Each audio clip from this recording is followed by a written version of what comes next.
रामायण में महर्षि वशिष्ठ ने कहा कि जो निसंतान होगा लोक कल्याण की बात नहीं करेगा। ये लोग रंडवे हैं, इनके आगे नाथ न पीछे पगा, बगैर लगाम का कूदे गधा।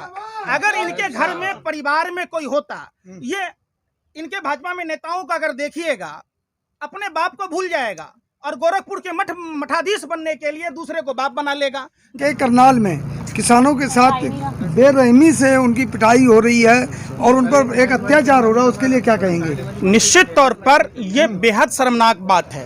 यह भगवत तालिबानियों की सरकार ने जानबूझकर एक साजिश षड्यंत्र प्रयोग के तहत, वो वहां का डिप्टी एसडीएम कौन है, वो आरएसएस का जो प्रचारक है, जो भाजपा का राज्यसभा सदस्य है राकेश सिन्हा, उसका रिश्तेदार है, एक साजिश के तहत ये खटारा सरकार, जो हरियाणा की खटारा सरकार है, जो हमारे देश के वयोवृद्ध किसान भाई, जो देश के पालनहार अन्नदाता किसान भाई, जो वहां टोल पर प्रदर्शन कर रहे थे, धरने पर बैठे हुए थे, ये क्या देश अफगानिस्तान के राह पर चलेगा? मोदी जी, आपने लाल किला के प्राचीर से कहा था कि सबका साथ, सबका विकास, सबका विश्वास, सबका प्रयास। क्या यही आपका प्रयास है? क्या यही आपका विश्वास है? क्या यही आपका विकास है?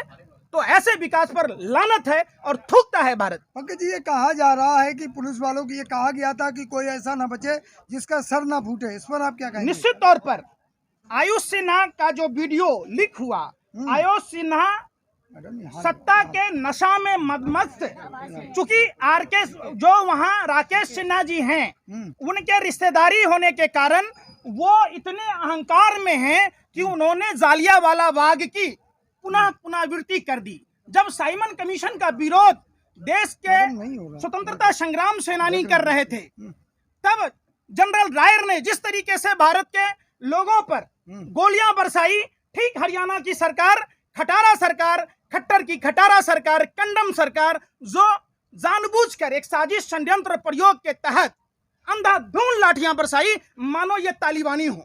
पंकज जी, ये भी देखा गया एक वीडियो के माध्यम से कि जो महिलाएं, एक महिला पर बहुत बुरी तरह से पुलिस अत्याचार कर रही, क्या वहाँ लेडीज पुलिस का होना जरूरी था, ना कि जेंट्स उस पर अत्याचार कर? जब सारी स्क्रिप्ट पहले ही लिखी जा चुकी थी एसडीएम के द्वारा, एसडीएम ने कहा यहाँ से कोई आगे नहीं जाना चाहिए, स्पष्ट कर रहा हूं, जो जाए उसका सर फोड़ दो, मैं डिप्टी कम मजिस्ट्रेट हूं, लिख कर दे रहा हूं, सीधे लठ मारना, कोई डाउट मारोगे, ये पुलिस वालों को कहा गया। मतलब साफ था कि भारतीय जनता पार्टी के लोग जानबूझकर देश के पालनहार अन्नदाता किसान भाई, जो लोग राम और कृष्ण की बात कहते, प्रभु श्री कृष्ण ने भी इतने, आप समझिए बात को, प्रभु श्री कृष्ण ने क्या कहा कि किसान ईश्वर का सहायक होता है, राजा से बड़ा होता है, राजा सिर्फ राज्य का पालक होता है, किसान पूरी मानवता का पालक होता है। तो जो लोग, ये लोग राक्षस प्रवृत्ति के लोग हैं, रावण कौरव और कंस के लोग हैं, ये जानबूझकर धर्म का ओहदा ओढ़ कर पूरे देश को जिस हिसाब से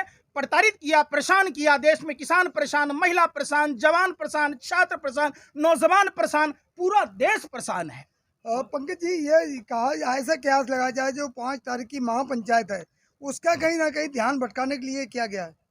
ध्यान भटकाने के लिए नहीं किया गया, किसान आंदोलन को कुचलने का प्रयास, कुत्सित प्रयास भारतीय जनता पार्टी की, खट्टर की खटारा सरकार। देखिए, जब अपना बाप मर जाए तो उसके अंतिम दर्शन नहीं करेगा कोई। इनमें नेता देखिएगा, अनुपम खेर जैसे नेता को भी देखे होंगे, दूसरी की लुआई और बच्चे को लेके भाग के शादी कर ले। इनकी स्मृति ईरानी को आपने देखा होगा, सहेली की पति के साथ में शादी कर ले। तो ये लोग संस्कारहीन लोग हैं, ये पूरे गोरे अंग्रेजों की दलाल और मुखबिरों की टोली है, सावरकर के लोग हैं और देश के पहले आतंकवादी नाथूराम गोडसे के लोग। पंकज जी, शुरू से ही इसी टाइप से हैं। देखिए, जिस तरीके से गाय को, भैंस को, बकरी को रूखा सूखा घास खिलाइएगा, अमृत जैसा दूध देगा। अगर सांप के बच्चों को कितना भी अमृत का जैसा दूध पिला दीजिएगा तो जहर ही उगलेगा, डसेगा ही। हमारे देश के जो स्वतंत्रता संग्राम सेनानी थे, सरदार पटेल, भगत सिंह, चंद्रशेखर आजाद, तमाम सुभाष चंद्र बोस, इन्होंने कहा था आरएसएस देश के लिए खतरा।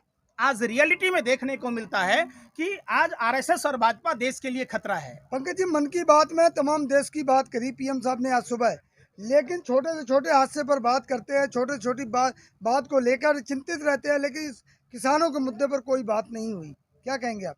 देखिए, भगत सिंह अभी जिंदा हैं, लहू के एक एक कतरे में। सबसे पहले काजल साहब को हम श्रद्धांजलि देते हैं, जिन्होंने देश की दूसरी आज़ादी के लिए अपने जिस्म पर जितनी लाठियां खाई, हम्म, उनके जिस्म पर पड़ी एक एक लाठी लाखों देशभक्त को पैदा करेगा और ये गोरे अंग्रेजों की, नाजायज काले अंग्रेजों की सरकार के ताबूत में आखिरी कील साबित होगी। ये पूरा देश ने फैसला किया। और तो दूसरी बात आपने कहा मन की बात, मन की बात आपकी शादीशुदा हैं? अरे शादीशुदा हैं कि नहीं हाँ, आप? बिल्कुल बिल्कुल है। आप अगर प्रधानमंत्री की तरह जसोदाबेन को छोड़ देते, आपका घर बसता क्या? नहीं। तो इनका कहना है ना घर बसा हमारा, ना घर बसने देंगे तुम्हारा। आप समझिए। और हिंदू धर्म ही नहीं, किसी भी धर्म में महिला का स्थान सर्वोच्च है। बेचारी जसोदाबेन का स्थिति देख लीजिए, न कुमारी है, न विधवा है, न सुहागन है। कोई चाहेगा नरेंद्र मोदी जैसा पति मिले? कोई चाहेगा कि नरेंद्र मोदी जैसा दामाद मिले? कोई चाहेगा कि नरेंद्र मोदी जैसा बहनोई मिले? तो जिसको हम अपने परिवार का सदस्य नहीं बना सकते, उसको अगर देश का प्रधानमंत्री बनाते हैं तो निश्चित तौर पर देश का बेड़ा गर्क होना तय है। वहीं यूपी में कहा जा रहा है कि योगी जी से कुछ किसान मिले हैं और कुछ जो किसानों का एक दल है वो मिलके और कह रहे हैं कि किसानों के लिए योगी जी ठीक कर रही है। कौन है आप क्या किसान? कहें? वहाँ 150 किसान मिले हैं पर अरे वो 150 किसानों में किसान तो बताओ, कोई गन्ना की खेती करने वाला हो, गेहूं की खेती गन्ना किसान थे वो। कौन से गन्ना किसान है?